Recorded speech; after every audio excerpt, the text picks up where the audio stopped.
Magandang gabi. Inaanyayahan ko kayo na makinig ng pagpupuri sa Panginoon. Tayo makipagkwentuhan sa Diyos. Ayun ang inaano ko na sana.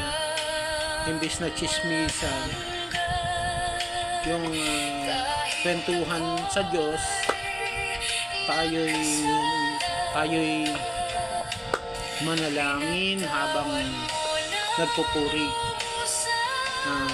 Gusto ko sana na ma-share sa inyo yung hinahangad ko na magkaroon ng kwentuhan tungkol sa buhay, pagpapatotoo,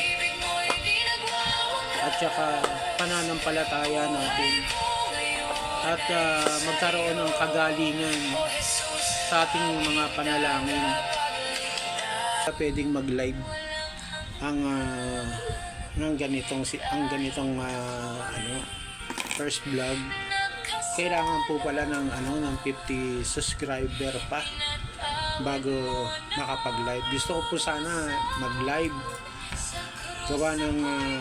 Gusto ko pong yung kwentuhan ng bawat isa,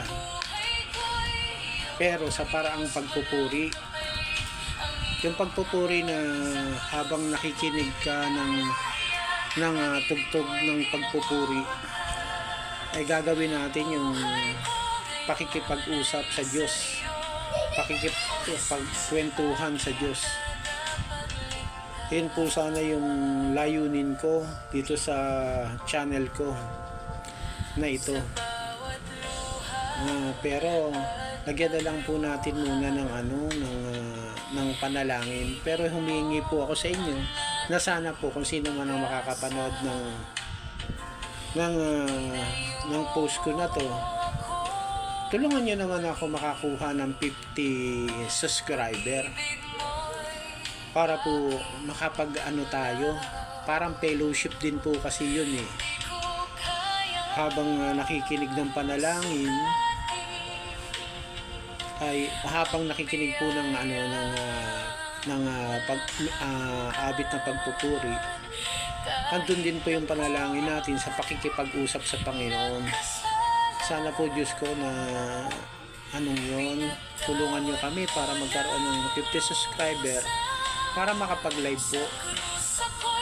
Ngayon po, hingi na lang ako, mananalangin na Panginoon na nasa langit, ikaw po yung pinakamakapangyarihan sa lahat, Panginoon.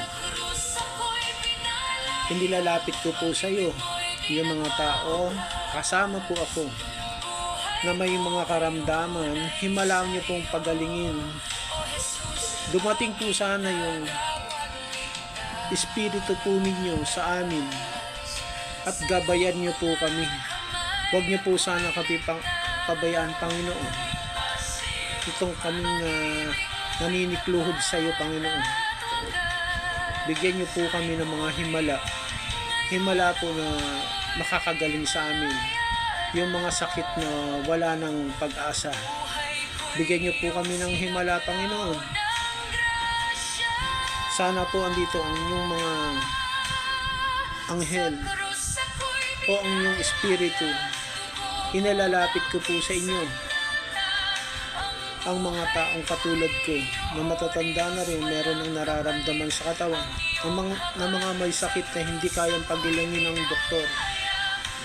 Isinusuko po namin sa iyo ang aming sarili, at po huwag niyo po kami sanang pabayaan. Ikaw po ang kailangan namin. Sa pangalan po ng iyong anak na si Jesus. Amen.